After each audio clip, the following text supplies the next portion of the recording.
Hi guys, welcome to TCR, the Crouch Ranch. I'm Sid, and as some of you know, I've mentioned previously in other videos when we did our coffee reviews that I practice intermittent fasting, and I got a lot of people asking me questions about it. I've been doing it for a couple of years now, and I've tweaked it over that time as to kind of how I do it, but I thought I'd take a minute today and just kind of go over what it is and the kind of lifestyle that it really is. So intermittent fasting basically is not eating for a certain period of time and then eating during a certain window of time. For example, a lot of people, you'll see them if you were to look up intermittent fasting, they'll talk about doing 24 or 18-6. Those are pretty common fasting schedules, meaning that you fast for 20 hours and then you have a feasting window of 4 hours where you spread out your fuel for the day.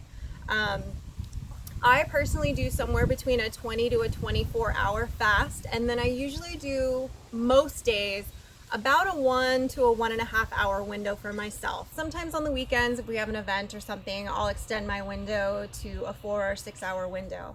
I find for me that works best with my workout schedule and with the kinds of foods that I try to fuel my body with. I find that is optimal for me to maintain my energy level and my fitness level that I like to.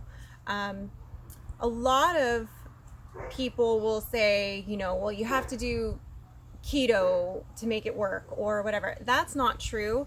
For some people, it might be true. Every body is different. Some people have better luck with longer windows.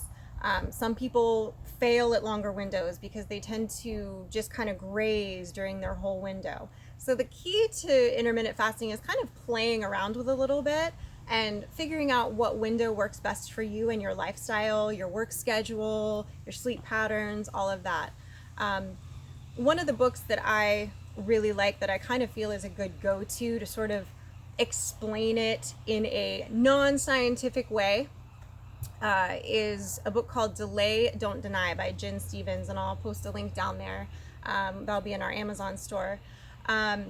It's a great book. It's all in layman's terms. It's a quick read.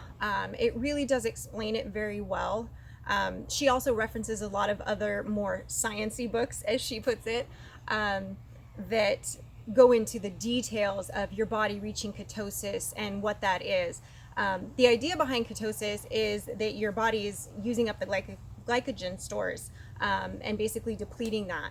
So some people reach it faster than others depending on what amount of glycogen stores they have. There's also a lot of health benefits to intermittent fasting. When we're young and our bodies are growing, we need that fuel to continue growing. We eat more often. That's important for a growing child. When you're an adult, you're done growing. You don't have to be feeding your body in the same way to maintain your body because you're not looking to grow anymore. So as adults, we don't need to fuel our bodies the same way. We don't need that constant intake of fuel. There's a lot that has to do with the science of it regarding, your insulin response and people that are insulin resistant, meaning that you're maybe pre-diabetic or getting towards that. There's a lot of science involved in what is happening in your body at intermittent fasting, which I'm not going to get into all the details of that. But one of the benefits of intermittent fasting is that if you do a clean fast, that's also very important. You want to make sure that you are, during your fasting time, you're not drinking flavored waters or fruit juices or things like that. You're sticking to things like coffee, black coffee, water, sparkling mineral water is fine as long as it's not flavored, things of that nature. And a lot of that is also talked about in that book that I mentioned, Delay, Don't Deny. The clean fast is really what keeps you from feeling hungry too. Once you add flavors and start, putting a little like MCT oil in your coffee and stuff, that creates, your body starts responding. That's an insulin response. And it will create you feeling hungry, and it will also inhibit your weight loss or maintenance. it's very important to stick to that clean fast so that you're able to get through that time fasting with no issues.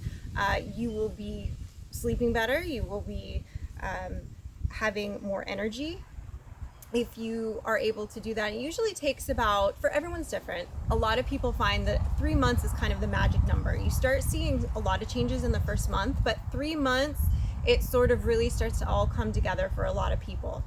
So for me, some of the benefits that I've noticed is, improvement in my energy, my sleep, my skin.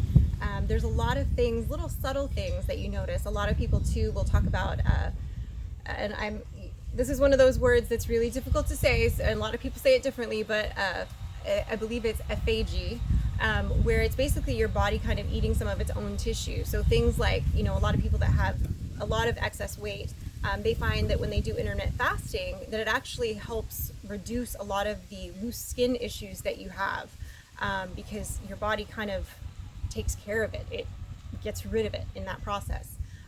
So that is, in a nutshell, intermittent fasting. I love it. I can't imagine not doing it. It's truly a lifestyle. It allows you a lot of flexibility. I choose to eat a very healthy, clean diet. I find I feel better on that. Yes, I occasionally eat something kind of junky, but with us here on the farm and growing and creating a lot of our own food, they kind of go hand in hand. It's also, intermittent fasting is great, I feel, for being a sustainable prepper, because you're able to really kind of go without food, not eat as much. You don't need as much. You don't need 3 meals a day, and snacks in between. It's a misnomer about metabolism, and you're not starving yourself. A lot of people will say that. They're just not educated on the science of it and the topic of it. I personally don't do dairy. My body doesn't like it, so I stay away from it. A lot of people that are really into keto, obviously you're doing a lot more dairy and all of that. I don't do that. And yes, you can do keto with intermittent fasting, but it's not mandatory. It's not something you have to do. I choose to eat pretty clean. I generally eat about the same thing every day. I do an OMAD, which is a 1 meal a day, which you can spread out over a little period of time. You sort of think of it like when you go out to dinner and you get an appetizer and maybe a salad and a main course, and then you might have a little treat, dessert, or a drink or something afterwards.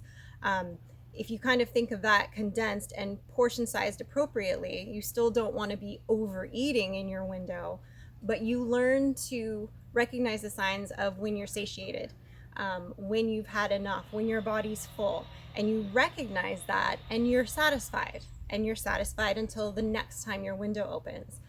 So it's a very freeing thing for somebody who maybe has food addiction issues, or has struggled with their weight and food issues their entire life. That really, I think, is a game changer for a lot of people once they realize the freedom that is involved and the control that it gives you in your life. Thanks for watching our video today on a little bit of an explanation of intermittent fasting. I hope you find it interesting. I hope you research it on your own. Make sure you check out that book. That was a real eye-opener for me and kind of got me started on the right path for intermittent fasting. Don't forget to like the video, subscribe to the channel, and click the bell so you get the notifications.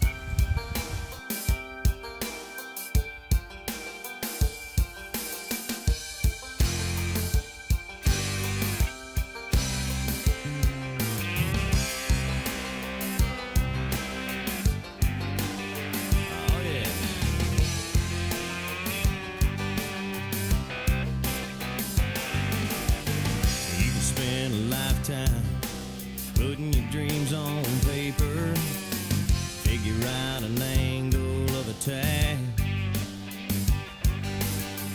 You can plan it all out, right down to the letter. Tell me how you're gonna get all that time back. Sometimes you gotta take a chance on losing, and sometimes you gotta lose before you win. If you don't get up and get right to it, you're gonna run short on time and long on by the bell.